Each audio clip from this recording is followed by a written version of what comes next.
So sini ada 1,500.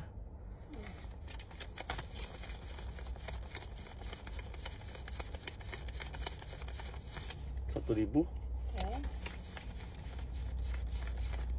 500. Okey. Terima kasih. Okey ha. Okey. So ikat 13 bulanan tadi macam tu. Campur yang tu lah kan sekali kan yang yang sebelum ni kan. Ya betul. Kamu kira ke you tu tu? You dah kira? Saya kira kan. Kira lah. Dia kurang 150 aja. Minta you balik.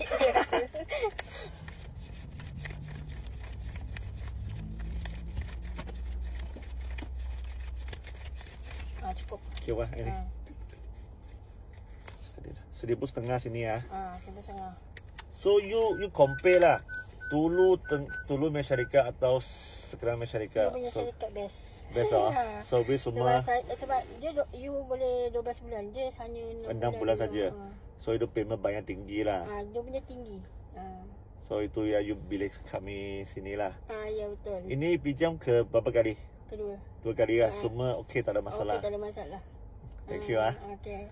Sebab saya fikir you kata 12 bulan lama juga boleh lah cakap sebab rendahkan you punya payment lah. Ya betul. Sampai kalau yang sebelum ni tinggi. Dia mula saya pinjam 400 lebih. Kali kedua pinjam 500. Saya tak tahu kalau kali ketiga kalau saya pinjam berapa. Lagi tinggi. Nanti 600, 700 kan. Tu asal. Okey, bye-bye. Okey, terima kasih Kalau ada orang mau pinjam di Kopi Maria. Cakap ini you lah. Okey, bye-bye. Terima kasih. Okey.